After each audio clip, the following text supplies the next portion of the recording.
Halo Gunarwan dan Gunarwati sekalian, ketemu lagi ya di channel saya Gunar Os, dan hari ini kita akan mereview pertandingan Arsenal kemarin ya melawan Newcastle. Mohon maaf saya reviewnya agak telat. Seperti saya informasikan kemarin, saya kondisi badan sebenarnya lagi kurang sehat, jadi tidak sempat untuk bikin review. Kemarin juga live-nya saya kan nggak ada facecam ya, karena memang posisinya lagi tidak pada posisi biasanya nontonnya gitu. Jadi jadi ini baru kali ini saya agak telat nih ya untuk video reviewnya. Sebelum kita masuk ke pembahasan review kita, perkenalkan dulu bagi teman-teman yang baru pertama kali hadir di sini. Channel saya adalah fans channel Arsenal. Jadi kalau teman-teman ngefans dengan Arsenal atau suka dengan konten-konten sepak bola semacam ini, boleh yuk di like, share, dan subscribe ya. Oke, untuk masalah pertandingan ya kemarin, saya rasa ini Alexander Isak ini menunjukkan bagaimana kita ini penyerang kita kemarin benar-benar nggak efektif sama sekali ya. Lini serang kita benar-benar kemarin eh dari saya kayaknya ada sekitar 3 atau 4 kesempatan ya yang gagal dimanfaatkan. Satu oleh siapa? Satu itu Timber dari tendangan sudut. Itu Timber lompatnya terlalu cepat. Jadi lompatnya terlalu cepat, jadi bola sampai di kepala dia itu waktu lompatannya dia udah mulai turun. Jadi headernya itu nggak ada powernya gitu ya, dan nggak ada power dan nggak ada arahnya gitu. Jadi meleset dengan lucu gitulah kalau dari saya gitu. Lalu berikutnya itu siapa lagi ya kemarin itu Havertz juga ya, ada kesempatan dia di menit-menit akhir itu eh header juga terlambat juga itu. Lalu Martinelli yang sudah hampir one on one dengan kiper Newcastle kena tiang. Satu lagi siapa ya? Ada satu lagi saya lupa. Cuman jadi intinya ada sekitar 3 atau 4 kesempatan yang harusnya kalau kita bisa memanfaatkan, paling nggak kita bisa menang 3-2 menurut saya harusnya.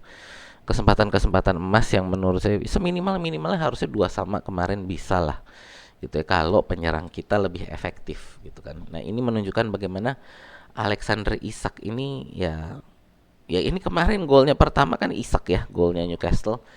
Dan itu menurut saya kesalahan Odegaard ya, dimana Odegaard itu gagal memarking Isak, sehingga Isak ini penyerang yang lagi wangi-wanginya ya, penyerang yang lagi wangi-wanginya di IPL, dan dikasih ruangan sebesar itu di kotak penalti Arsenal. Aduh, dan itu Odegaard gitu loh yang menurut saya, aduh Odegaard kok nggak di marking gitu dari saya, karena dia orang yang paling deket kan. Jadi dia lagi marking Isak, ya biasalah kalau di sepak bola IPL ya, di marking terus Isaknya dorong gitu kan ya, Odegaardnya bukannya balik lagi, dia malah kayak ngilang si Odegaardnya gitu kan. Jadi ya kemarin ini juga rada kacau dari sisi pertahanan kita gitu kan. Jadi ya ini dari saya sih, menurut saya ini menunjukkan dari, ya kalau dari sisi pertahanan agak lemah, tapi masih mending lah pertahanan kita ya, walaupun eh, ya tadi diacak-acak sama Isak gitu ya. Tapi dari saya kemarin itu sisi kita Arsenal itu terlalu kacau, itu adalah dari sisi penyerangan yang benar-benar tidak bisa memanfaatkan. Nah, ini kan makanya beberapa fans langsung, wah kita harus bayar berapapun untuk eh, bawa Isak. Menurut saya ini udah bukan masalah harga ya. Saya rasa kalau dijual 200 juta, kalau kalau 200 juta bisa dibawa Arsenal, saya rasa kayaknya berani lah keluar dari 200 juta kalau memang dijual 200 juta. Problemnya saya rasa Newcastle saat ini mau dikasih harga berapapun mereka nggak bakal mau jual gitu ya. Kenapa? Karena ya mereka sendiri saat ini dalam usaha untuk keempat besar gitu ya. Dan kalau bisa masuk keempat besar, bisa masuk Champions League, ini semakin kecil sekali kemungkinan bagi Alexander Isak untuk dijual gitu. Jadi menurut saya kalau kita memang mau beli Isak, kita harus menunjukkan bahwa kita lebih superior dari Newcastle. Jadi ini menurut saya kayak apa ya? Sekali lempar dua kita sekali lempar batu bisa membunuh dua burung gitu ya. Adalah dengan mengalahkan Newcastle gitu loh. Jadi dengan kita mengalahkan Newcastle, ya walaupun ini kan apa ya namanya di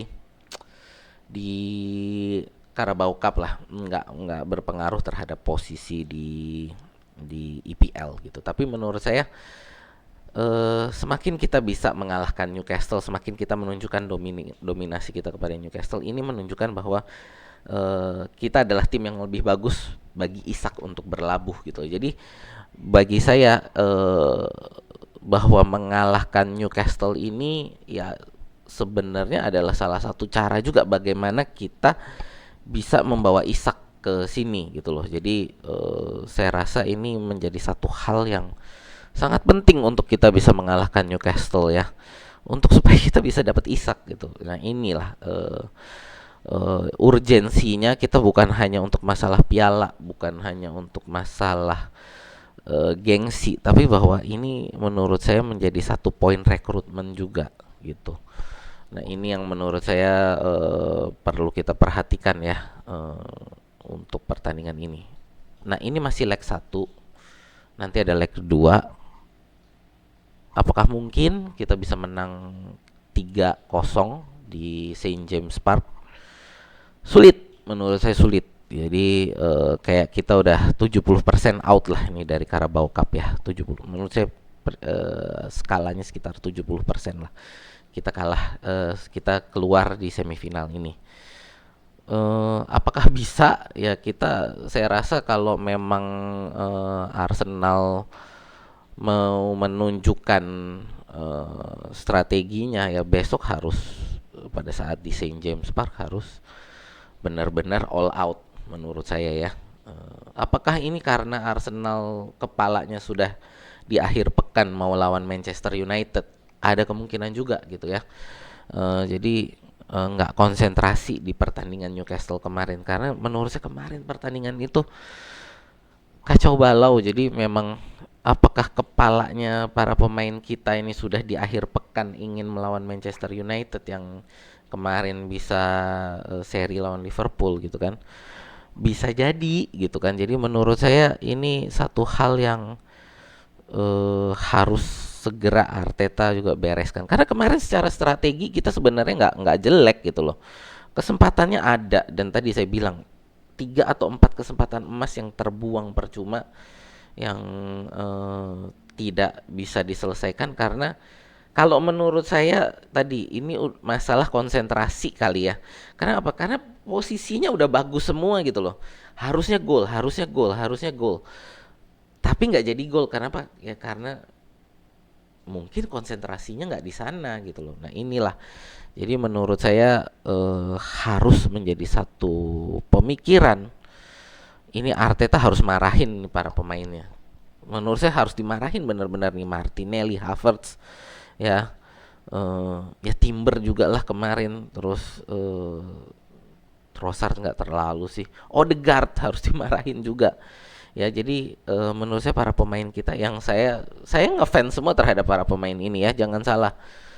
Saya penggemar berat dari para pemain ini. Saya selalu membela Martinelli, saya selalu membela Odegaard ya. Ya Odegaard nggak perlu dibela lah, dia udah favorit fan. Tapi kayak Martinelli, kayak Havertz ya, saya selalu bela dua pemain ini yang di mata fans ini tingkat kesayangan terhadap dua pemain ini nggak terlalu tinggi lah ya. Tapi di pertandingan kemarin saya harus akui Havertz dan Martinelli kemarin mainnya konsentrasinya nggak ada gitu loh. Jadi ini harus segera diperbaiki dan harus segera di apa ya di dibenahi. Dan apakah untuk jendela transfer ini perlu pembelian pemain untuk area penyerangan? Menurut saya perlu, cuman masalahnya kan seperti selalu saya bilang, siapa yang tersedia gitu ya. Ya itu aja sih review dari saya, singkat aja. Jadi memang permainan kita jelek. Jadi secara kesimpulan ya permainan kita jelek. Lini penyerangan amburadul dan tidak ada konsentrasinya gitu ya. Semoga sih ini segera bisa diperbaiki. Cedera menurut saya tidak bisa menjadi alasan untuk pertandingan kemarin ya. Untuk masalah cedera pemain menurut saya kemarin bukan menjadi satu alasan. Dah, itu aja ya. Itu aja dari saya. Terima kasih yang sudah menonton, terima kasih yang udah like, share dan subscribe. Itu aja dari saya. Sampai jumpa di video kita berikutnya ya.